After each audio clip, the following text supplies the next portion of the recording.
Grayson and Blake, you're choosing to enmesh and strengthen your shared joy, grace, kindness, vigilance with that foundational faith. This is a faith in the God of the universe who knows each of you, knows that each of you would become one, knows where you're going, what will become of you. This is a shared faith in Jesus Christ, who's redeemed each of you, who redeems your marriage dynamically and authors your life moving forward. And this is a faith in the Holy Spirit, who empowers you and knits your lives together.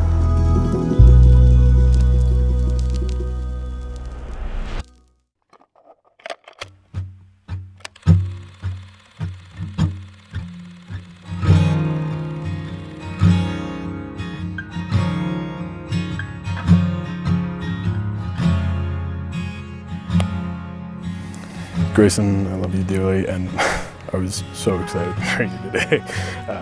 I cried writing this when I was thinking about what I wanted to say to you. It feels as if we'd just been engaged for such a very long time. I remember bringing you to meet my parents after freshman year and telling them I'd be surprised if I ever took another girl home. I'm happy I don't have to eat those words, in all honesty, but I'm so happy it's finally here and it's happened. We started off as friends, and I wanted to focus on the friendship that we're going to continue to build inside of our marriage. And I know we said our vows, but I want to talk a little bit more about friendship and talk about the bare minimum of what I want to get to. And that's with the definition of what a true friend is. A true friend unbosoms freely, advises justly, assists readily, adventures boldly, takes all patiently, defends courageously, and continues a friend unchangeable. Death cannot kill what never dies, nor can spirits ever be divided by that love and live in friendship. This is the comfort of friends. I will do my absolute best to keep that as the bare minimum. I'm sorry for when I don't, but I'm so incredibly lucky to be able to call you my best friend. You're my best friend for life. I love you. Chains that hold us, bind us to I'm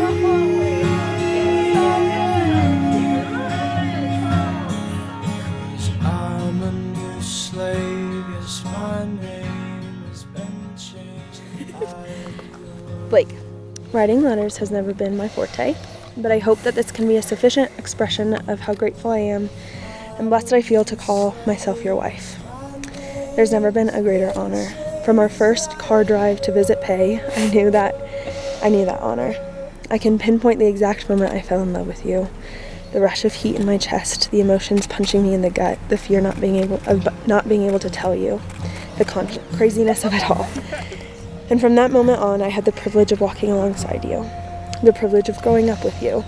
Your kindness, patience, godliness, courage, and resilience were the reasons I fell in love with you and the reasons I stayed in love with you. Your steadiness grounds me. Your empathy challenges me. Your goodness points me to heaven. You are such a beautiful example of Christ's love, loyalty, and strength.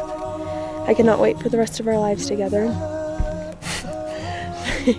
The struggles and the triumphs. I cannot wait to keep growing with you and growing up with you. And while I don't know what tomorrow holds, I know I'm privileged to love you. One of my favorite quotes right now is, "It's a tragedy, but we sing it anyway, because here's the thing, to know how it ends and still begin to sing it again as if it might turn out this time." I learned that from a friend of mine. For humanist means that no matter what, our lives end in tragedy. But you, Blake Hawkins, have taught me how to begin to sing it again. In spite of the fear, there's beauty.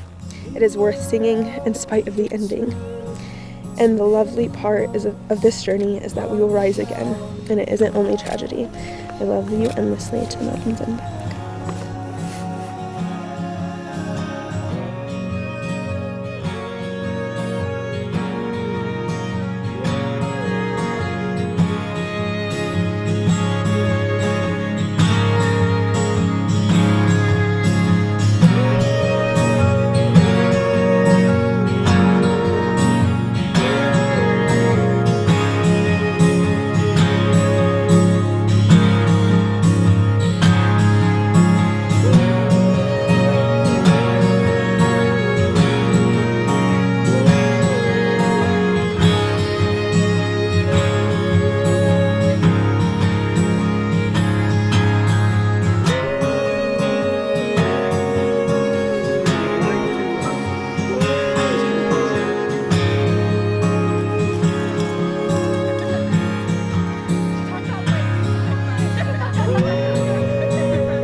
Grayson and Blake, may your marriage be a source of companionship and comfort, speaking truth, mindful of the places where the space between heaven and earth are thin, and staying close to the warmth.